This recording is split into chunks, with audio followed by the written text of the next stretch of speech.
and profession, and your question. I am R.S. Yadav. I am a diplomat in the Indian Embassy. With due respect to all the people and ladies present in the hall, I am just going to express a view which I would like Dr. Zakir to carry with him, because he has an access to the world audience. Dr. Zakir started by saying that for a dialogue amongst various civilizations or various religions, we all have to come to a common conclusion. In that, the speaker stated and justified as to how Jesus, Ram, Prophet Muhammad are all equal. Rather, he went to the extent of getting support from certain Indian scriptures and certain Christian scriptures to justify the existence or the status of Prophet Muhammad. It's all very good, but we have been listening over the last 2-3 years, various conferences which have taken place across the world. The starting point is not by saying that are they all God, are they all equal, or somebody is superior or somebody is inferior. I personally feel that none of us present here in the hall today have ever seen our respective gods. Neither the Muslims have seen Prophet, neither I as a Hindu have seen Ram, neither the Christians have seen Jesus. The more important factor which I'll request the speaker to catch on in any of his further talks is human being, the goodness amongst us. When the speaker stated, Hindus say everything is God, it means that there is an element of goodness amongst all of us, which, if nurtured, can make us near to God. Thanks. Thank you. Thank you. I would like to thank our brother from the Indian Embassy, and thank you for his comments.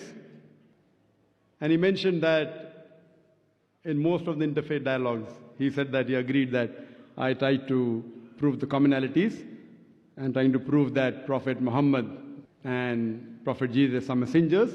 Yes, we agree. Rama maybe, may not be. You can refer to my talk on similarity of Islam and Hinduism. Maybe, maybe is not. Even if you all was meant for people of that time, that's what I say. But he said that in the interfaith dialogues, we don't discuss about God. No one here has not seen Rama, Muslim has not seen Prophet Muhammad Sallallahu Alaihi Wasallam, Christians have Jesus Christ, people. But we have to talk about the qualities, the human values, the human goodness. And when he says that Hindus say everything is God, goodness is there in everything, that's what you're saying, not the scripture.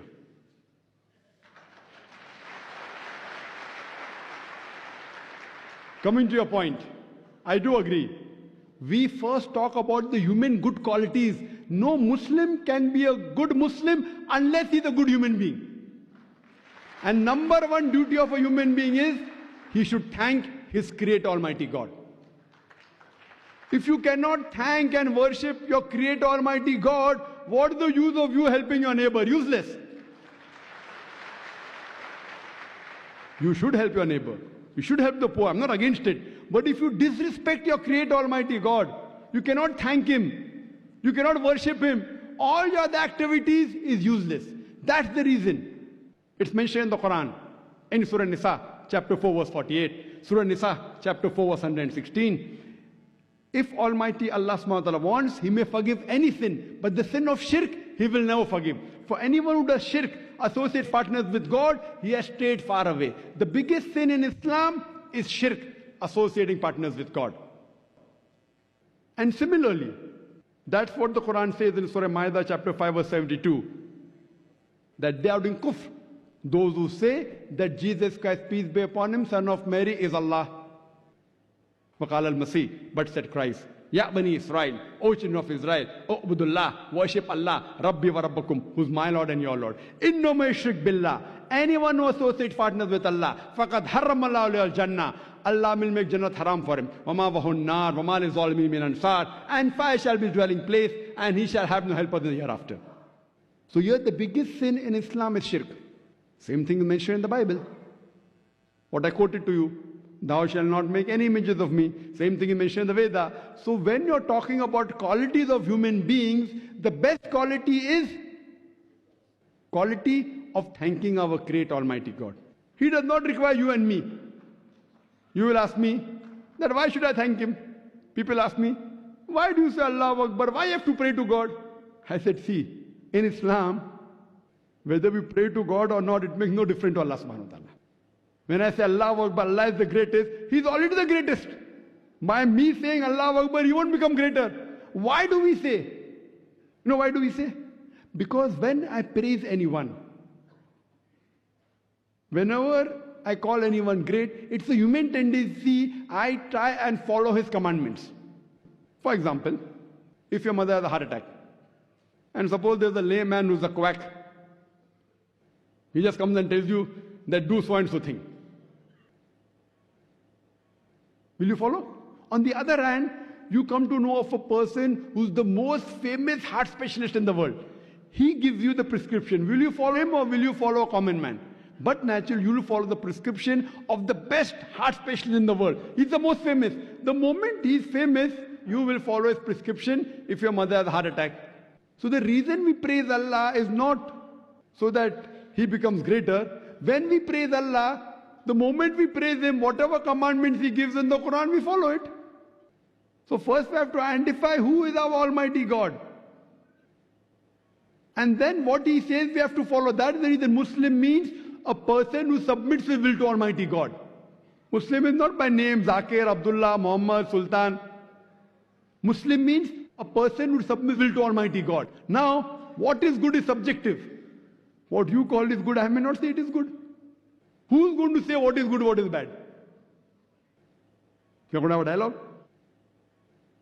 The best person who can say what is good or what is bad for the human beings is the creator of the human beings, Almighty God. So unless you don't come to know who is the true Almighty God, what are His attributes, you should worship Him alone, and the way you should worship all your other criteria of humanity is useless. The number one criteria is thanking our Creator Almighty God. That is the best human quality. And what is good and what is bad for us differs of opinion. Even the doctors differ. The best doctor is the creator of the human being, Almighty God. He tells you alcohol is prohibited in the Veda, in the Bible, in the Quran. Don't have it.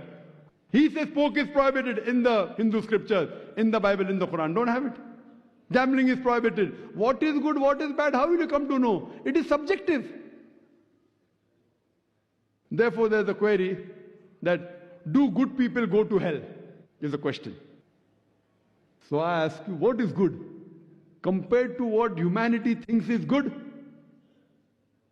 Fine, love each other, no problem, girls and boys mixing, pornography, no problem, everything is good. So if this is what you call is good, no problem, intermingling, homosexuality, everything is good. So such good people will surely go to hell. First you have to realize by the definition what is good.